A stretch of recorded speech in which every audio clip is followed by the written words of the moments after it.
This is Aaron Gill interviewing Kabenga Chanda Chipulu on the 14th of June 2008 at his current home in Edgbaston, Birmingham. Kabenga was born in Gaborone, Botswana in 1992 and moved to the UK in 2004, firstly to Croydon and then to Birmingham. Kabenga, can you tell me about your family background? So my family predominantly are African. My immediate family traveled a lot. I mean, that doesn't really say much about the background, but they like to travel. So my brother was actually born in Birmingham. One of my brothers. I'm the last of six. The first boy, who's the third born, he was born in Birmingham. The and I was born in Botswana, but originally from Zambia. So do you want to go to the makeup of my family from the start to view? So my dad was an accountant. My late father. He passed away when I was quite young, so 6 months old. My mom was a nurse. She worked at the hospital where I was actually born, in Gaborone Private Hospital. And then there's my sister Wendy, who has her two kids now. She married an Italian, so she's constantly traveling to Italy, and she's actually got Italian citizenship as well as African Zambian citizenship. She works as a financial manager. My sister Sharon works in social care. She has a daughter Mia who was born here and now is sort of certified British, if you will, quote unquote. She's about 16 years old. My sister Sharon, she came here about 20 years ago. And then my brother Cosmos was born in Birmingham. He works in a hospital. He also has a kid who was born here, Aisha. She just won a gold medal for gymnastics. She's brilliant. And then there's my brother Kelvin, who was born in Zambia, lives in America. At the moment, I've seen him once in like 13 years because both of us barely travel. And then my brother Shiluba, who is basically like my rib. We've been inseparable since I was about 5 years old. So he's actually up there on one of those pictures. I mean, I'm pointing to one of my family photos. He works as a personal sports coach. And then there's me, who moved to Birmingham about a year ago and a bit. And what's it like having a large family? Noisy. But also, when you leave, you notice how quiet it is. There is a strong sense of togetherness, but you hate the togetherness when it's there. So it's like, get out of my face because I'll miss you. But there's a strong sense of belonging. There is a sense of being wanted, needed, and loved. It's you have it in certain friendships as well, where if you're in a certain particular predicament, regardless of the terms that you're on, you can text or you can call someone and they will drop what they're doing, drop their quarrels, they'll drop everything to make sure that you're okay. And it's a comforting notion to be in a big family. It's just very loud. Can you paint me a picture of Gabon? I'd have to go back in my memory bank because I'm seeing it through the eyes of a 7-year-old. So there's a lot of sweets involved. And also we were in a sort of not a gated community, but the nurses, because as I mentioned, my mum was a nurse. The nurses were provided with private accommodation. So we sort of our lives. I say our lives. My brother, my immediate older brother, and I, and maybe my sister Sharon, because she had moved to England that way. Our lives was slightly seen through crystallized glasses. So we had a swimming pool. We had a flat to ourselves. We had a car. We had shops like right outside. It was a lot like. I can't liken it to anything. You know, like when you live in England, but like the shops are really far, so you have to like plan your trip to the shop. It's not as convenient to just go there. It was like that, but you have a swimming pool in your backyard. In terms of school, I was in a very unique situation because I was still Zambian in Botswana, which meant that the assumption was that I knew a lot about Zambia when all I'd ever known was Botswana. So the pretext, because my name was Kabenga Chipulu, it was definitely not sort of your standard Botswana name, because Tswana is similar to South African Xhosa, so there's a lot of the clicks in like the surnames. So the fact that mine was so stressed, like relaxed, like Chipulu, you could tell. And also I because I was from Zambia, I never learned the language. I never learned Tswana. So when I go to the shops, people would speak to me in Tswana, and I have to go, "Oh, sorry, I don't speak Tswana." So immediately, like even as a 5-year-old, there is this sort of gap between you connecting with someone because you can't speak the language. It was like that when I went to visit my sister in Italy, because there's a strong sense of I'm sorry, I'm digressing, but like there's a strong sense of pride in the language. So much so that there's an assumption that everyone speaks that language until proven that you don't speak that language, and it's sort of like thing where you go, okay, I'll dumb it down to you and I'll speak English, and then you're sort of so my life, the picture that I paint in Gaborone is slightly skewed because I'm trying to paint a picture and then someone's saying, "Why aren't you painting a picture of that one?" And I'm like, "Well, I don't know that one." So it's but in terms of the place itself, it's very sandy. It's quite because it's part of the Kalahari Desert, so it's quite. And this is where the disparity begins because I didn't like our complex where we lived. There was tarmac road in the driveway, and then when you leave the tarmac road and when you go outside, it's like everything's kind of like dusty. So obviously there was like gentrification going on or whatever. I don't really know. 5-year-olds don't really think about gentrification. But I liked it. I liked the place. It was convenient. Obviously because we had a car, I didn't realize that, but my family were there. And even though I didn't speak the language, I had friends. It was a cute little town to be in. And what was your relationship like with your mother growing up? Oh, I was mommy's boy. I'm the last of 6. I'm mom's favorite. I could do no wrong. Like, I got in trouble a lot. I got my like I got corrected a lot, but my mom could never stay mad at me. She and also it helped that I was slightly bright in school, so I ticked all the boxes for like a good son. Except I lost a lot of my school bags, and I was very careless. Like I could not find my hair at the end of the day. So you moved to Zambia for boarding school. Can you tell me what it was like for you as a 7-year-old?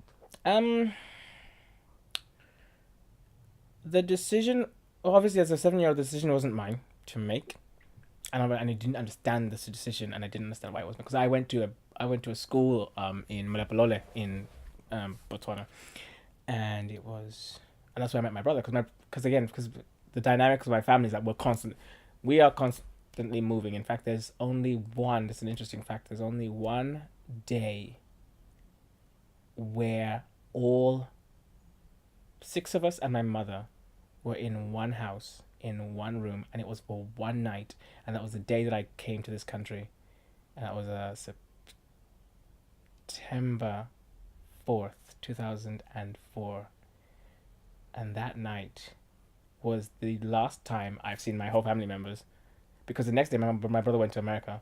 The day after that, my mom went to live in Bath. The day after that, my brother went next door. Like, he literally moved to the next flat. My sister went to Italy, and it's like, now it's like an eclipse, but like for all 9 planets. So I don't know. I kind of went off track, but like I said, so I met my brother in Malapalole, in my first school, and that's when I sort of that's Chiluba, and that's the time that we became inseparable. So actually, the decision was made to take both of us to boarding school. So it was me and my brother, and the decision was mainly because my mom did nights. Well, no, a lot of nurses on the complex did nights, and of course, when you're 7-year-old and there's lots of sweets, you make a lot of noise. So they made a massive complaint about all the children in the complex, that it was sort of having an adverse effect on the nurses and they can't sleep, and so they said, well, I don't really know how it worked because that technically sounds illegal, but they basically said, right, all kids need to get out. So they made arrangements for either kids to be sent to other family members and blah blah blah. And because we lived in Zambia, there was nowhere to send us. I mean, we had an extended family, but it was kind of like So the decision came from my aunt in Zambia. She said, well, you can go to boarding school and they can go 3 months a term, and that kind of solves your problem if you're noisy kids. In terms of how it was and how it came about, it's a 7-year-old. Basically, it's a road trip. I was happy until I wasn't. Because that was the first time I would have had to spend more than a day, more than a week, more than a month without my mother. And well, that sucked. But I had my brother with me, which in hindsight made it bearable, but it still was me missing my mom. But tell a lie, like at the end of the 3 months, when it was time to go home, I didn't want to go home. I had so much fun. I made friends. You adapt. You. As humans, we have an innate capacity to just have fun anywhere we are, barring exceptional circumstances. If your life is okay, quote unquote, you will have fun, or you will at least smile, and that's what I did. I made Zambia the boarding. I made Zambia, and I made the boarding school in Kawe, Ellensmere it was called. I made it home. And I made friends, and we would leave and we go for a month holiday, and we come back, and they became my new family. I saw them more than I saw my mom in any given year. In terms of how it was practically speaking, it was kind of awful. Like, it was a Seventh-day Adventist boarding school, which is difficult to explain, even more so difficult to find on Earth. But my family found it. Just to give you a bit of background, so the Seventh-day Adventists, they practice a lot of what the Jewish religion practice. So they go to church on Saturday, but they're technically Christians. They go to church on Saturday. They don't eat pork. They follow mainly the Old Testament with the New Testament with a pinch of salt. Believe in Jesus, just it's kind of complicated. But essentially, the nooks and crannies of it was a religious boarding school, and that restricted my ability to have fun as a kid, obviously, because God's watching. You can't really do much, but it was a very interesting 3 years of my life. I liked the lessons I learned. I liked the character it made of me. I liked discovering myself. I did not hate having to go to another country to learn. I hated the fact that my mom wasn't there. Can you describe to us what the buildings of the school was like? So you get to... So there was no fence. There was more like a border. And I should give a little bit of context because Ellensmere is in a town called Mukonchi, which is in another town called Kabwe, which is a city in Zambia. You know those kind of places where you drive and then suddenly there's no road? Yeah. Keep driving like 60 miles and you will find my boarding school. Like, if you get lost, you better pray like the reception works or something, because there is no electricity for a while. But the boarding school itself was fully functional. There was electricity except when there wasn't. Water, all facilities. But like it was like a camp, like a summer camp thing. There were dorms, classrooms, and the dorms are sort of can't remember the specific makeup, but it's essentially like the size of a small house, and then there's just like bunk beds on one side, bunk beds on the other side. Pick a bunk bed, that's your life for the next 3 months. The outside, you walk outside, and there is a massive sort of common area ground where you can either play football or you can do like sports, and you can do group activities, but it's mainly just a walkway to get from your dorm to the main massive dining building, dining area. The dining area is about three of those houses sort of stacked lengthways. It was like a prison. I will not sort of mince my words with that, but a fun prison, I guess. You wore a uniform. You had to keep it very pristine. You could just don't even think about it. We had matrons, sort of like who would help us, because a lot of us. Well, I was the youngest actually in that boarding school. It was like from grade one to grade 12, which is the equivalent of year 1 to year 12. Yeah. So, well, actually, year 1 to year 11 and A levels or whatever.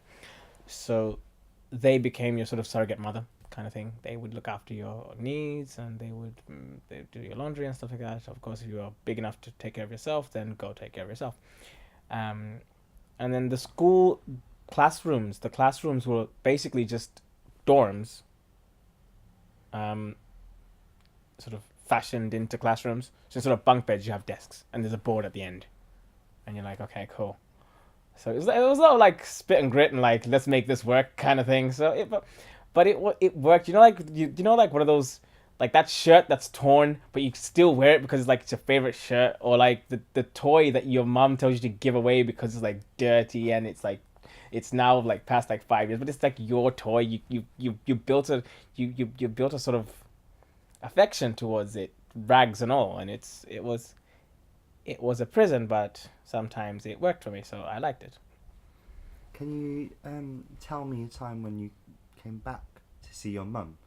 Where did that happen, and what was it like? So my mom visited me once, and in that time not only was I happy, but I felt like I was the belle of the ball. Like I almost sort of I played up to show off that my mom's here. Like, screw you all guys. Like, you guys have moms, but she's not here. Yeah. But in terms of going back home to her, mixed feelings, because it's like going on a slide that you're scared of, but you're scared of heights. Because on the one hand, at the end of the 3 months, I don't want to leave boarding school. It's now fun. On the other hand, one, I'm going back home to Botswana because my mom still lives in Botswana. So I would basically travel countries for holiday. But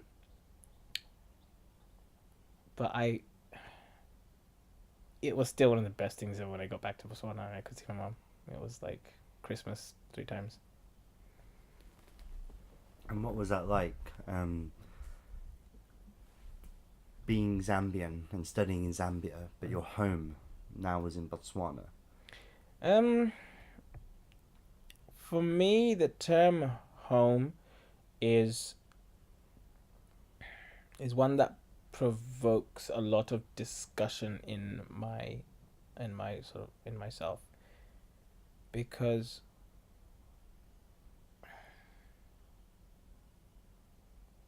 we'll use the phrase home as my mom is, but I never felt that Botswana was my home because of I don't speak the language. My friends ask me about the country I'm coming from. So from a young age, I didn't have a concept of home. I knew I wanted to be where mom is, and that felt like home, but it might not have been home. But in terms of like, I'm 7 years old now and I have no home address to go back to. That sucked. That like it was, and studying kind of sucked, but my friends are there, so hey ho. I don't know. I really don't know. It was a lot of things to contemplate as a young kid, So much so that I don't think I ever gave it the thought that I'm away from home and I'm in a different country. It was more just like, Mum's not here, but hey, my brother's here, so that's kind of okay. Because again, my brother makes it feel like home. Like it, I didn't feel lost. I didn't feel out of place. I just felt like I was missing. Can you tell us about what your interests were outside of education? I love to sing. I joined the choir when I was in boarding school. I love acting. Um, Performing arts. Let's bracket that performing arts thing because I could go on for days. I in terms of outside of education now, I write. I like writing novels and sort of stories. I didn't like writing beforehand. I just like performing. Um, my sister Wendy, the firstborn, she used to get me. She got me involved in because she was a model agent and she used to arrange sort of fashion shows. So she used to get me modeling. That did not help my acting thirst because again, I'm literally the center of attention on a runway. This is my life. I was born to do this, and I'm like 6. Um, but yeah, mainly kid stuff like sweets and mud and rolling around and swimming. I liked swimming. Swimming was good. So after your 3 years in boarding school, can you tell us what happened after that? After that, another decision was made without my consulting. So we went. My brother and I were homeschooled by my uncle, who was a chemistry teacher, and my mom's immediate younger brother. The idea was that we would stay with him for about 2-3 months, and then we would come to England. But I think, well, how old am I now? 10, 11, 12, that area. My 10, 11 year or 12-year-old mind didn't realize that there might have been some hiccups with my mum's application to get us over here and the visa problems, and there might have been either money or just admin, or but you tend not to ask about that stuff when you're stuck with Uncle Caleb. You have more problems than that. So I mean, he's great and everything, but he's so strict. But it was again that sort of time frame between about 8, 9, 10, 11, and 12 is when I taught myself Bemba, which was my mother tongue. Because no one taught me the language. I was in Botswana, so there was no time for anyone to teach me Bemba. And then when I wanted to learn Tswana, which is the native language for in Botswana, I either had joined the program too late because they were already like on adverbs, and I didn't know what a verb was in Tswana. So they kind of went, well, you're not really from here anyway, so you don't need to learn language in the curriculum. So I would literally just play with mud when they were teaching the kids how to and then I would learn English, and I learned English, and that was all great. But there was never the capacity or time for me to learn Bemba, which kind of struck me because language is a social tool for inclusion. To speak 2 different languages is a gift. To speak 2 different mainstream, quote unquote, languages is a talent, a blessing. You're able to connect with more people. And to me, I feel like that opportunity, that skill was denied to me because I wasn't from there. And it was like, okay, cool, whatever. I'm 5 years old, I don't really care. But in hindsight, I realized that when I went to Zambia, again, I still couldn't speak Bemba. And it got to the stage where it was now having an impact on me because I couldn't play with the other kids. Not as well as I wanted to. I couldn't have fun because it's like ordering in a Spanish restaurant with a Spanish dictionary. It's like the experience is slightly, you might as well just speak English and then they will translate it for you. Like you're wasting everyone's time, kind of thing. And it's not. It might not be the case. You might be the best dictionary reader ever, but it's your own psyche that says, oh, I should know this fluently. I should be able to connect. I should be able to join in. I should be able to feel part of the team. And that's the main thing that language, to me, I feel that it excluded me from the element of being included, the element of being part of.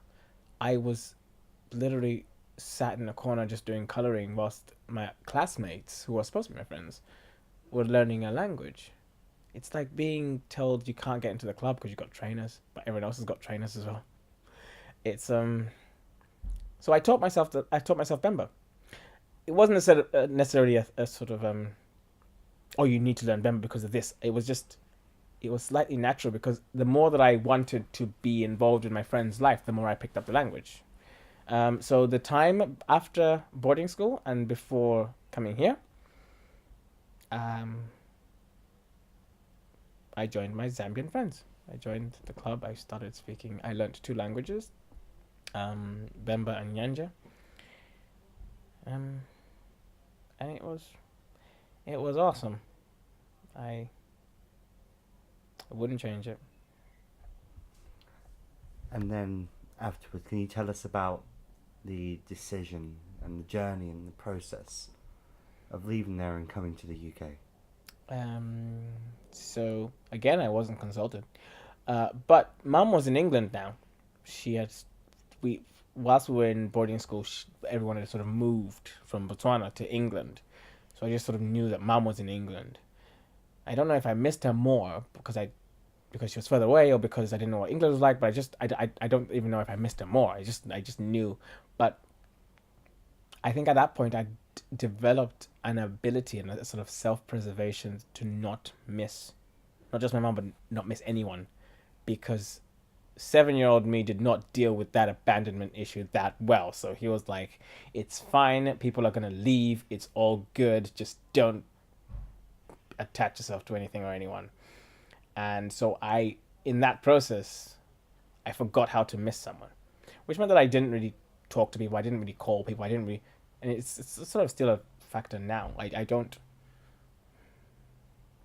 text people when I get home to say I'm okay, kind of thing. When they specifically say text me when you get home, kind of. But um, I knew that Mum was in England, and I wanted to be with my mum, regardless of how I didn't miss her or whatever. But I was fine with waiting, and the sort of the interim period from when I left boarding school to now was basically a 2 to 3 year. What I can only assume now in hindsight is a struggle for my mom to try and get us over here, either for monetary reasons, because even in 2004, getting a visa just to come over to England is extortionately high. Like it's pricey for reasons that I don't really understand. And my mum is a single mum. My dad died like 20 something years ago. She was on a nurse income, and obviously when she came here, she couldn't just continue becoming a nurse. She had to sort of work towards it. So I never really thought of that actually. So I can only assume that the process was long. The process must have involved a lot of sacrifice on her part, a lot of hard work. And eventually in 2004, when after on our end we had visited several embassies and appointments and questions about a mom who I'm starting to now kind of forget, because like I haven't seen her for like 4 years or 5 years or whatever, how many years it is. And it's like, why aren't we just in Botswana? Like, why aren't we just by the swimming pool? Why aren't we just? And I didn't understand all of that. And fair enough. I mean, I didn't really ask questions, but my mind remained overactive because of all the sugar that I consumed between like then and like 4 months ago. So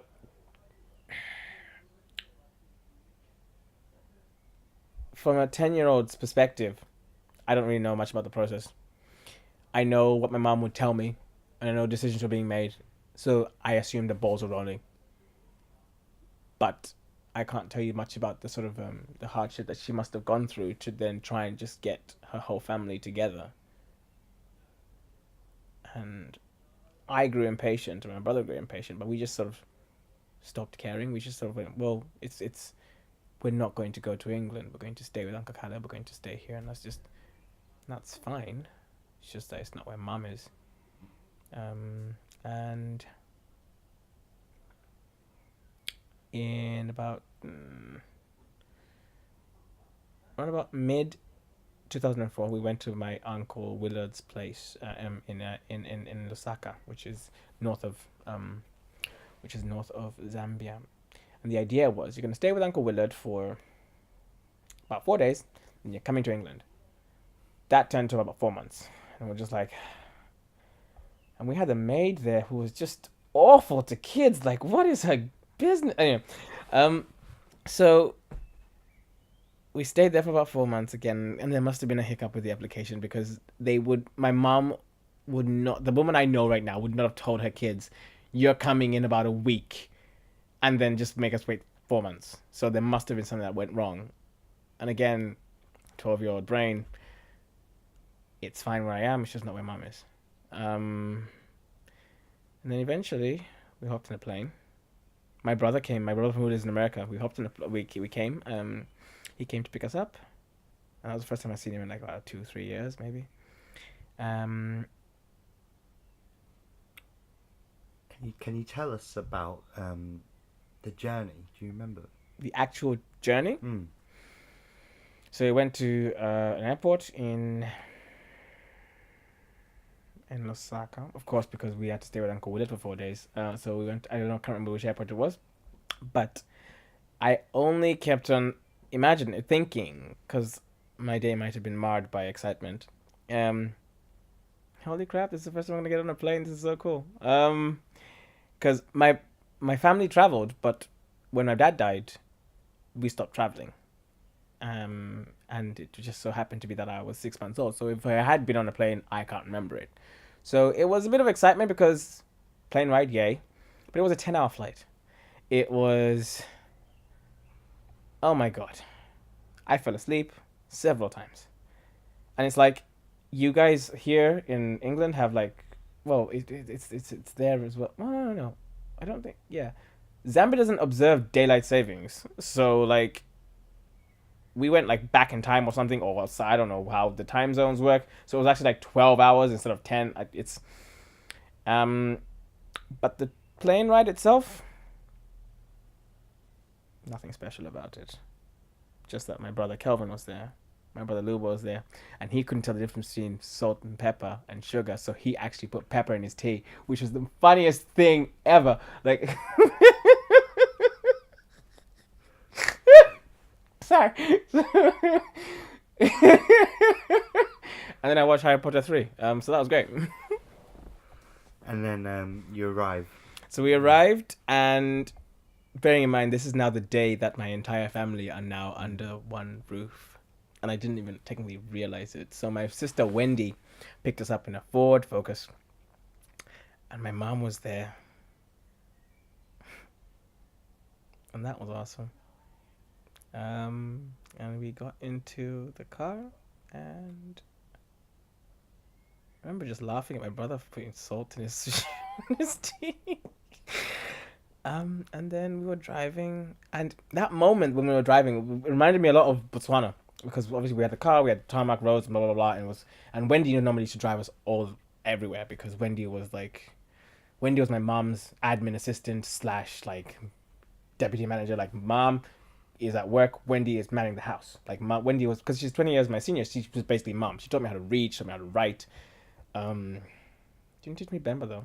Interesting. Anyway, so I remember just like going, and I was taking all in an awful lot of buildings here, an awful lot of like concrete, but it just reminded me of Botswana. Like, that was my idea of Botswana. And then she said something to the effect of, "This is Thornton Heath." And I said, "But what's so special about it?" She said, "It's where you're going to be living, dumbass." And I remember that was like, okay. My mind doesn't have like a wow factor. It has a, oh, this is really cool. And then my heart warms. So like, and then I went in, we went into a block of flats. This was in 6 Passmore Road. 69 Beulah Road, 6 Passmore House. And my sister Sharon opened the door. I hadn't seen Sharon in like 15 years. And she just kissed her teeth at me. Oh my god, that was the best moment ever. Small apartment. Can you tell us what that place was like then?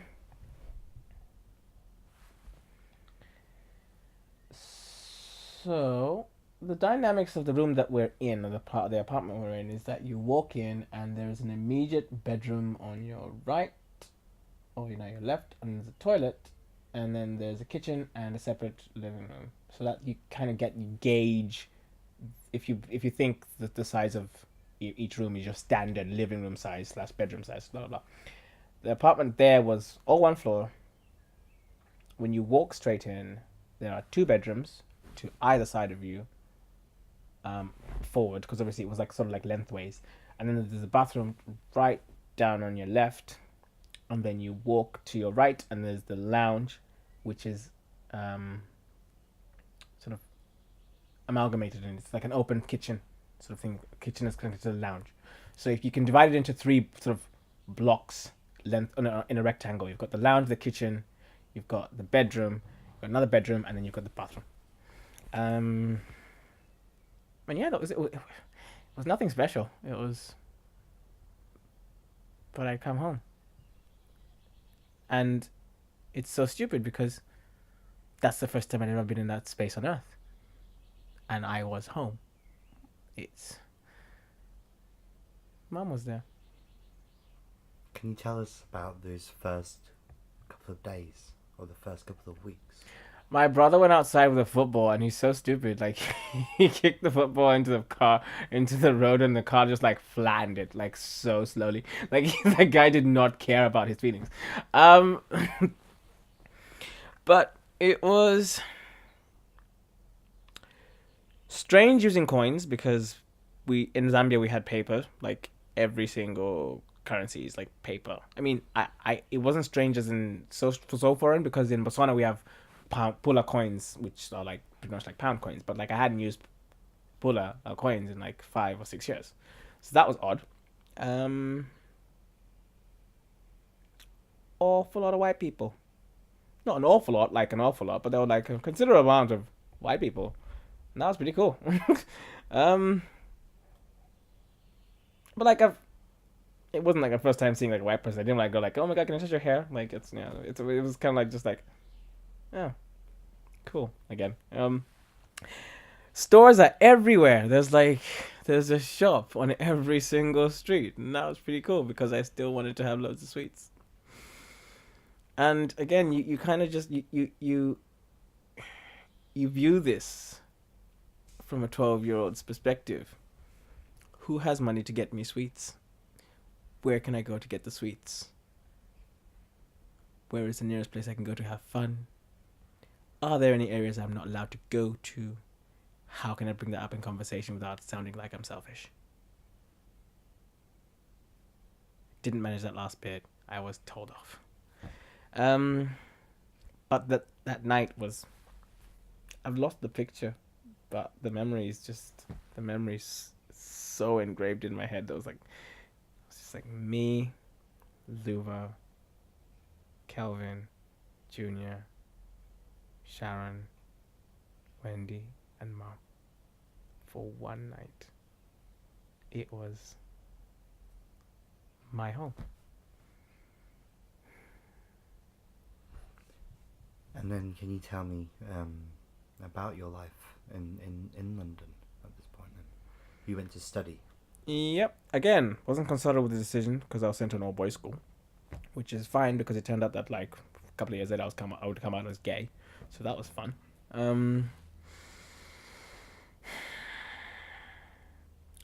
Yeah, the new kid in school. People will always ask where you're from, what your parents do, if you have any money.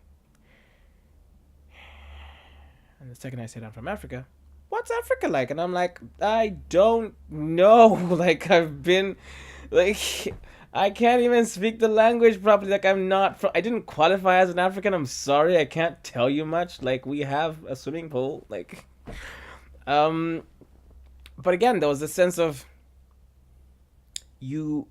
You must paint a different picture because you're from a different area.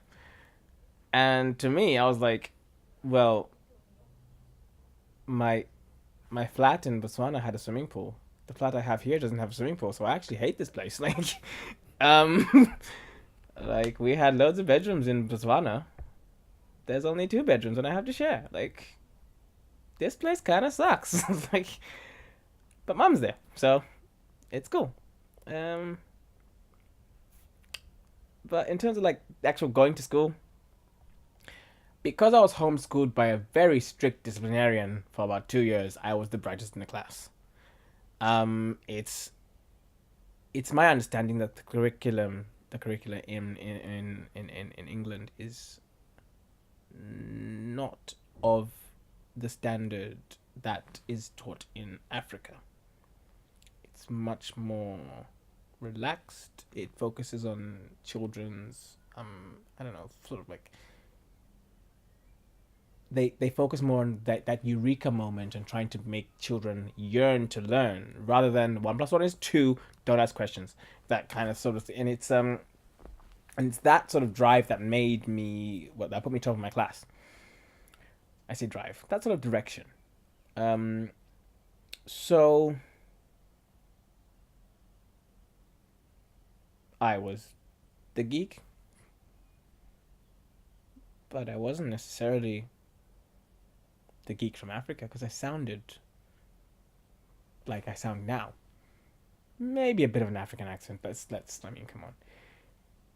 But because I didn't learn any of my native languages, I only spoke English, and I spoke English quite well because I wasn't wasting my time learning other languages at school. So, and I was told by one of my classmates that I walked with my chest pumped. Like I'm like, what does you mean? Like my back is straight? Like what do you mean? Like I don't slouch. I don't understand what the accusation is here. I'm trying not to get a bad back by the time I'm 28. Like, what are you doing, Philip? Like, but I didn't realize that the comments would affect my later, not development, but my later psyche. I started putting weight and an awful lot of consideration and analysis on the questions people asked me, be it frivolous or otherwise, because I would go, well, why are you asking me that?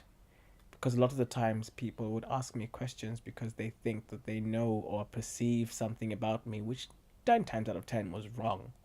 Because I don't know who I am. Like, how do you think you know who I am? And if you ask me a question, I will give you a very weird answer because my life hasn't actually panned out in this sort of cookie cutter kind of stencilized uniform format. So where am I from? Am I African? I can't tell you that I qualify as an African. I don't know, but I know I'm from Africa. I know that that's where I'm from. So you stayed in London and qualified at the University of East London in law. Yep. And then as recently as last year, you moved to Birmingham. Yeah, in 2017, about February, I moved to Birmingham. End of 2016, I had a series of family circumstances, social circumstances, and also career circumstances in terms of like stagnancy and all that jazz, which just necessitated leaving London rather than going somewhere else. It's just if something's not working in the space that you are in, you need to sort of owe it to yourself to sort of do something and try something else. Birmingham to me stood out because I sent like feelers, so I sent applications to various cities, and Birmingham sort of had a best response rate. And also, it kind of resonated. My brother was born here, so it's kind of like, if there's any sign in the universe, it's kind of, for me, it's family. Like, go where family is, and you'll be fine. So that was cool. So I moved here. Got my car, so I just sort of drove several times to get everything you see in this house. Um, I got here. I knew no one. I I literally just like planted myself on the space of Earth because I had a hunch. Um, the accent's pretty cool. It's quite interesting to sort of listen to all day. It's kind of fun. It's like it's so friendly. It's so different to London. London's accent is like a bank transaction. Like, what do you need? I need to go now. Thank you. While you're still maintaining eye contact with me. Bye. Like, and it's like, okay, cool. And also, it creates an air of urgency. You miss a tube, and there's 1 minute after, but like you're physically angry that you missed that 1 minute tube, despite the fact that it's packed. And it's like, guys, chill. Like, so I like the change of pace Birmingham has. But it's also, you can make your own pace. I'm lucky enough to live sort of just like 2 minutes away, or well, 5 minutes, 20 minutes in traffic, away from like the city center, where it's like hustle and bustle. But also you can sort of remove yourself from that and also just like calm yourself. I like the ability to control my own pace, and Birmingham to me offers me that. It's like one of the best decisions which I consulted myself in that I've ever actually made, and it was brilliant. I love being here. I've made friends at work because I worked before becoming a trainee, a clerk in sort of like in legal. I worked in adult social care, which kind of helped build my character. When I was in London, I spent like 5 years just basically surrounding myself with people who've walked life and have awesome stories and awesome advice, and there's different characters, and there's just like it's so fascinating seeing someone who you never would have met in an ordinary day, or in an ordinary day you would have walked right past, but you now have the time to share the story. I met one of my I called him my friend. I technically worked for him. I one of my residents, Reginald, and he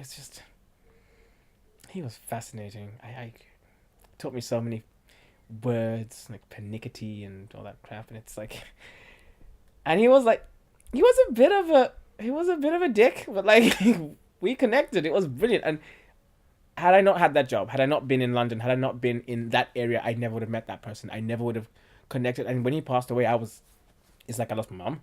It was like that connection. Work became second home because you're glad to go there. You're glad to meet different people. Yeah, they annoy you, but then that's family, isn't it? Like, and it was brilliant. But then I came to London. I came to Birmingham, and there was this constant.